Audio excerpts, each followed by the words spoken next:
莫斯科48小时内遭数百次空袭，乌军精准打击俄微电子工厂，恩格斯空军基地再传爆炸，乌军成功击毁俄军弹药库。乌克兰公布最新数据，俄军战损突破100万大关。最新战况，乌克兰多线出击，打击俄本土目标至后方军事基地。蜘蛛网行动后，俄轰炸机袭击乌，每次要飞行1.24万公里。泽连斯基呼吁将俄油价格上限降至30美元。英国加码支持乌克兰，投入17亿英镑采购军事装备。美军加速撤离中东，以色列或将全面出击伊朗。大家好，欢迎收看新冷战情势，请大家先为我们的节目点赞、留言，谢谢大家。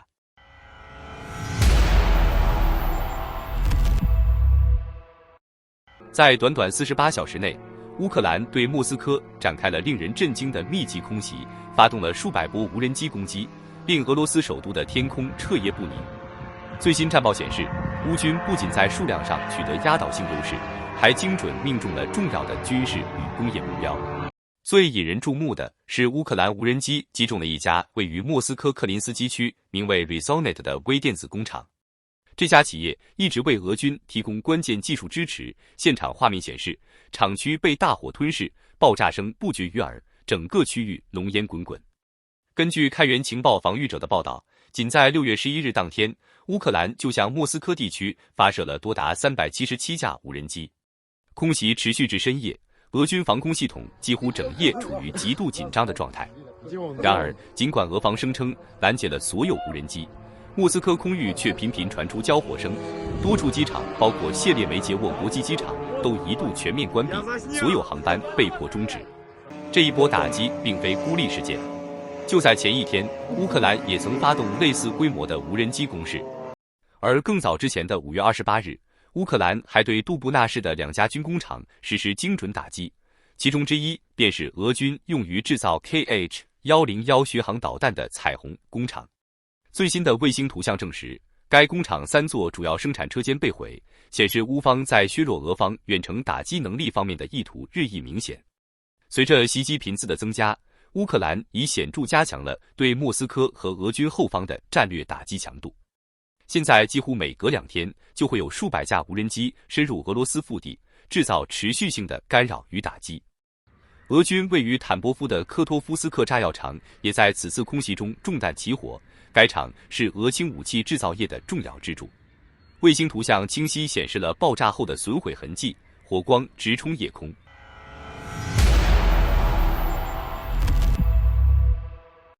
在距离前线更近的区域，战火同样激烈。萨拉托夫的恩格斯空军基地周边在6月11日深夜再次爆发剧烈爆炸，紧接着燃起大火，现场黑烟滚滚，火势迅猛。从多段视频可见，爆炸地点附近已成火海。虽然有俄罗斯军事频道声称是第9汽车修理厂起火，非基地本身遭袭，但这一说法未获官方证实。这已是恩格斯基地5天内第2次遭遇打击。就在6月6日前后，该基地的油库曾被乌军击中，引发的大火至今未完全熄灭。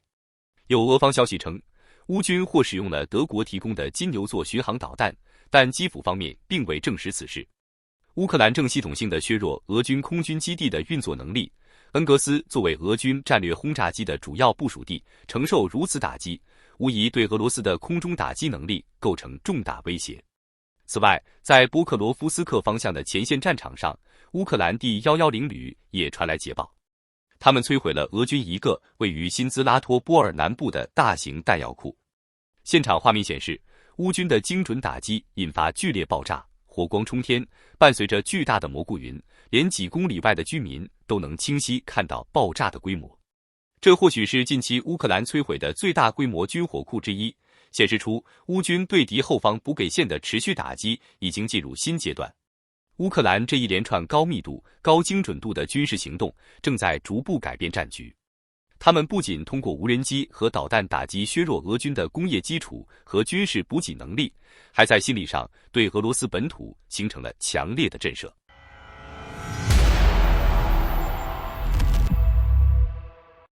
自俄乌战争爆发以来，俄军的战损情况始终是全球高度关注的焦点。如今局势再度升级，引发轰动。乌克兰方面最新公布的数据表明，俄军在这场旷日持久的冲突中，人员损失已正式突破100万大关。这一具有象征性的数字，乌克兰总参谋部选择在6月12日这一天公布。而巧合也好，刻意也罢，这正是俄罗斯的国庆日，一个本该庆祝国家主权的日子，却被一组触目惊心的数据彻底打破了节日氛围。据乌方报告，自2022年2月战争爆发以来，俄方累计损失超过100万人，仅过去24小时内就又有1140名俄军士兵伤亡，外加200多套军事装备被摧毁。这不仅是对战场现状的真实反映，也传递出乌克兰在战争宣传和心理战方面不断增强的信号。而这场战斗的硬数据更是令人震撼。乌军称，他们已经击毁了俄军的10939辆坦克、22789辆装甲车和30523门火炮。在防空和空军领域，乌方还摧毁了1185套俄防空系统，击落了416架军机、337架直升机，以及超过4万架。在海上战线，乌克兰的战果同样显著。他们不仅击沉了28艘俄军舰艇，还包括1艘潜艇，主要目标直指黑海舰队。这支俄军最为倚重的海上力量正持续承受沉重打击。尽管俄罗斯方面尚未对乌克兰这项最新战损统计做出正式回应，但此前俄方一贯否认遭遇大规模损失，同时声称对乌军造成重大打击，却始终未公布详细数据。战场前线依旧紧张。目前，俄罗斯正大举在苏梅和第聂伯罗方向调动兵力，试图通过连续进攻改变战局。但乌克兰每日发布的战损通报显示，俄军在推进中同样付出了惨痛代价。与此同时，国际社会的态度愈发清晰。西方对俄罗斯的制裁在持续加码，对乌克兰的援助也在不断升级。乌克兰总理施米加尔透露，英国已宣布追加17亿英镑军事援助，用于采购更多防空系统和导弹，包括快速游骑兵防空系统和马莱特轻型多用途导弹。这笔援助并非孤立行动。在此之前，英国已提供3.5亿英镑，专门用于向乌军交付10万架无人机，大大增强其战场侦察与打击能力。同时，英国议员们也建议将服役40年的 Warrior 步兵战车退役并移交乌军，为他们的陆战部队提供新一轮硬体补充。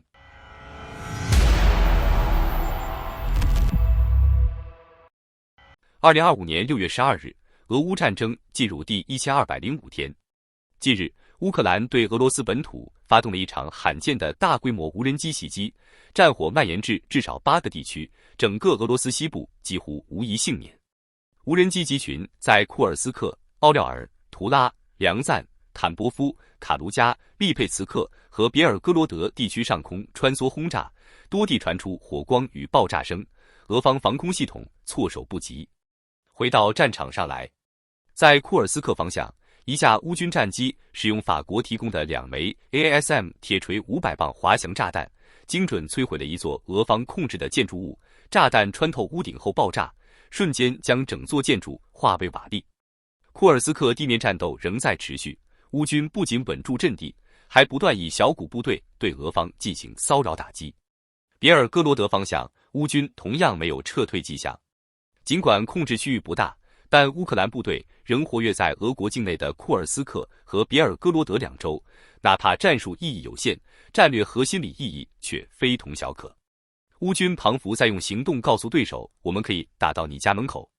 乌克兰总参发布的战况更新显示，仅过去24小时内，俄乌两军就交火195次，其中波克罗夫斯克方向58次，莱曼方向20次，辛帕夫利夫卡方向31次，库尔斯克和北线边境方向21次。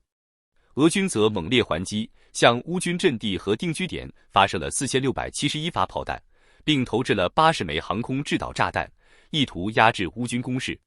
在北线，尽管俄军在苏梅边境方向保持攻势，但在其他3个边境州，乌军攻防自如，重装突击部队和轻装步兵穿插进出，令俄军防不胜防。特别是在乌克兰空军持续活跃的配合下，前线形势极为灵活。6月12日，乌空军发布视频显示，乌军战机使用法国提供的铁锤制导炸弹，精准命中一栋3层建筑，炸弹精准穿入目标后引爆，建筑顷刻间化为废墟。视频中，炸弹轨迹与爆炸威力清晰可见，法制炸弹的精确度与毁灭性一览无遗。据悉，法国目前每月可生产200枚此类炸弹，其中一半直接无偿援助乌军。而在巴赫穆特北部的西维尔斯克方向，乌克兰第32旅也打出漂亮一战。他们动用海马斯火箭炮与 FPV 自杀式无人机，对俄军一个连级混编纵队进行立体打击，战果显著，现场爆炸与溃散景象震撼。聚焦波克罗夫斯克方向，战况尤其焦灼。乌军最新战报指出，他们已经击溃并歼灭了此前俄媒声称突入第聂伯罗彼得罗夫斯克州的俄军。乌军霍尔蒂察作战集团发言人特雷胡波夫中校表示，目前敌方突击力量持续增多，前线每条接触线都爆发激烈战斗，俄军正不惜代价发动人海攻势，试图用数量优势碾压我们的防御。但我们有充足的兵力与资源，正在不断将增援力量调往前线。新帕夫利夫卡的战斗同样进入拉锯状态，昨日就爆发了31次交火，双方围绕定居点反复争夺。而根据俄乌官方通报与 ISW 战争研究所发布的最新地图，在6月8日被俄军攻占的费多里夫卡与维谢列两地，已于11日重新被乌军夺回，显示出乌方在重点地区仍具强大反击能力。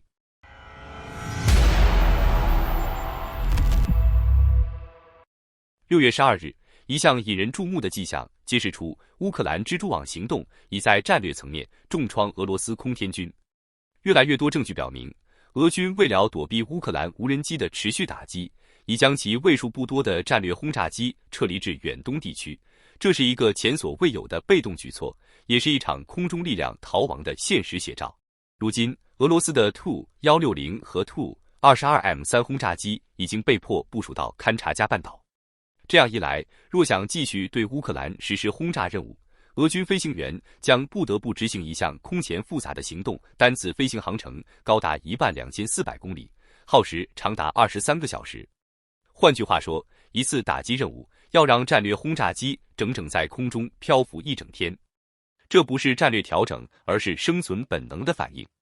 追踪数据显示，目前在俄罗斯远东的2处机场藏匿着7架 Tu-160轰炸机，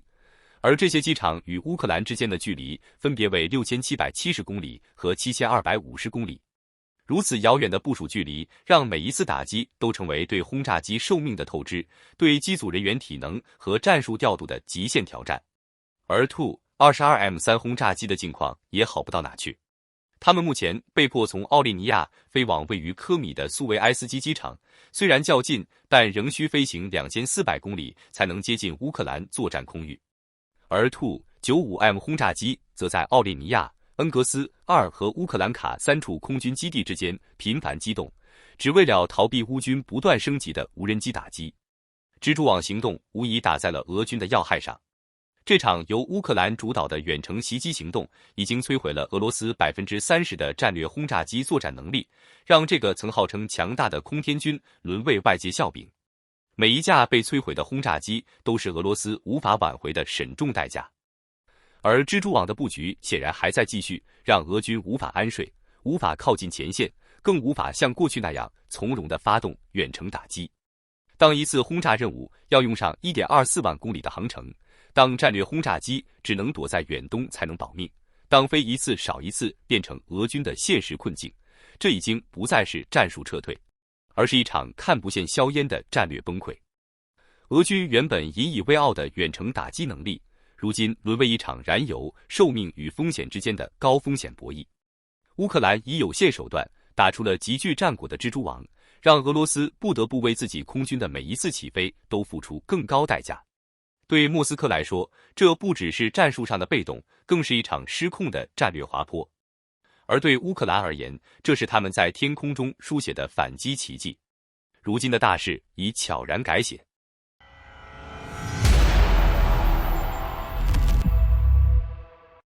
乌克兰总统泽连斯基再次对俄罗斯石油开火，不过这一次他要动的不是战场上的目标，而是直接瞄准了俄罗斯的钱包。6月11日晚，泽连斯基在一段视频讲话中公开呼吁西方工业化国家将俄罗斯石油的价格上限从目前的每桶$60砍半，直降至$30。他毫不掩饰地表示，我们的每个合作伙伴都清楚，真正有效的价格上限只有一个，每桶$30，不能再多了。这番话不仅是一种立场表达，更是对西方盟友的公开施压。目前，欧盟委员会正在推进第18轮对俄制裁，确实提出过将价格上限下调至$45的建议，但这一温和调整在泽连斯基看来根本无法撼动莫斯科。他直言，如果不对俄罗斯的能源收入动真格，普京政府不会认真对待和平谈判，而所谓的妥协价格只会继续纵容侵略。每一个妥协都是在推迟和平的到来，泽连斯基严厉地指出。他的态度十分明确，放弃模糊空间，彻底切断俄罗斯的战争资金来源。这不仅是战争策略的一部分，也是一种通过经济手段向战火施压的外交博弈。与此同时，欧洲的政治漩涡已经开始翻滚。根据乌克兰国家通讯社6月11日报道，在即将于6月15日至17日召开的加拿大 G7 峰会上，俄罗斯石油价格上限的调整将成为讨论的重点议题之一。西方多国正在酝酿是否将这一封顶价直接定为$30。一旦 G7 做出这一决定，欧盟很可能也会迅速跟进。不过这一过程并不平坦。尽管欧盟委员会主席冯德莱恩已于6月10日宣布，新一轮制裁将全面打击俄罗斯的能源收入及军事工业，欧盟内部仍然存在分歧。匈牙利和斯洛伐克已对调降油价上限表示反对，担心这将加剧区域能源紧张。然而，即便如此，欧盟委员会仍在推动通过这项措施，并已提议将价格上限下调至$45，为后续进一步压低埋下伏笔。不仅如此，这一轮制裁还延伸到了天然气和金融体系。根据路透社报道，新提议中还包括禁止与北溪天然气管道相关的商业交易，并对涉嫌帮助俄罗斯规避制裁的金融机构实施更严格的限制。这是一次涵盖油气、金融、物流的立体打击，明显剑指俄罗斯的能源动脉和后方支持网络。如今，泽连斯基不再仅仅靠军事回击，他正尝试借助全球经济结构之力，让俄罗斯的战争机器陷入断油断钱的深渊。从战场到油场，从前线到金融网络，这场现代战争正以越来越多维的方式展开。而一旦每桶$30的上限成为现实，俄罗斯的经济神经将被进一步压缩，战争走向也或许会迎来新的临界点。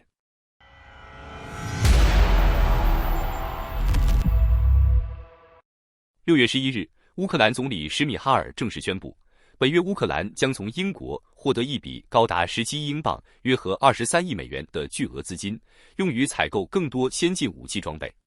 这笔资金将重点用于购买快速游骑兵防空系统和马莱特轻型多用途导弹，极大增强乌克兰防御和反击能力。不仅如此，英国还计划在本月内向乌克兰交付价值3.5亿英镑（约10万架）无人机。这些无人机将在今年陆续抵达乌克兰前线，进一步提升乌军在侦察和打击能力上的优势。这笔最新的17亿英镑资金是英国此前宣布的22.6亿英镑援助计划中的一部分。该计划于3月2日公布，资金来源是冻结俄罗斯资产的利润，乌克兰无需偿还。早在4月10日，英国已向乌克兰提供了4.5亿英镑（约5.8亿美元）的军事援助，其中包含无人机、雷达、反坦克地雷以及军事装备维修保养的费用。如今，英国投入的27.1亿英镑援助资金中，最大的这一笔已经到账，预示着乌克兰将获得更多先进武器和装备的支持。随着这股强劲的援助潮涌入，俄罗斯军队面临的压力将进一步加大，前线战事也必将更加激烈。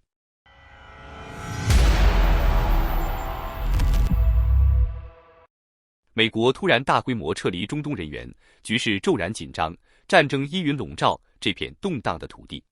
据路透社消息，美国总统特朗普在离开白宫前突发宣布，将从伊拉克、巴林、科威特等地撤走大量外交人员和军属，令中东局势再度升温，冲突一触即发。特朗普强调，伊朗绝不能拥有核武器，这无疑是美伊核谈判彻底破裂的明确信号。此次紧急撤离背后最大的隐忧是以色列可能直接对伊朗核设施发动攻击。虽然白宫一再表示反对，但以色列似乎有意绕开美国，单独采取军事行动，而美国只能选择后撤。据美国 CBS 报道，消息人士透露，以色列已做好全面打击伊朗的准备。与此同时，美国也担忧伊朗会针对驻伊拉克美军基地展开报复攻击，这也是美国先前建议相关人员离开该地区的原因之一。美国国务院已下令撤离非紧急使领馆人员，理由是地区紧张局势持续升级。尽管以色列和美国官方对此消息保持沉默，特朗普在肯尼迪中心演讲时却直言，中东地区可能变得非常危险，美国人被建议远离该区域。他还特别提到，与伊朗的核谈判已陷僵局，暗示军事冲突的风险日益加剧。据以色列时报报道，特朗普曾在6月9日与以色列总理纳坦雅胡通话，表示攻击伊朗核设施不利于核谈判，且在谈判破裂前不会讨论军事打击。但纳坦雅胡未获得美国是否支持以色列单独行动的明确回应，双方立场尚存巨大分歧。伊朗方面警告称，如果谈判失败，伊朗将对美国在中东的军事基地进行报复性打击。与此同时，南部布希尔港发生重大火灾，浓烟滚滚，疑似储油罐爆炸，恰逢以局势骤紧，引发外界强烈关注。好的，感谢您一口气看到最后了，这是对我们最大的鼓励和支持。要看最全面、最及时准确的战场热点报道更新，就请每日锁定新冷战情势。如果您喜欢我们的节目，也请您点赞、留言、订阅，把视频分享出去，让更多的人看到这个节目。想要赞助我们的朋友，可以打开超级感谢打赏赞助，帮助我们能持续做出更多好节目。谢谢大家。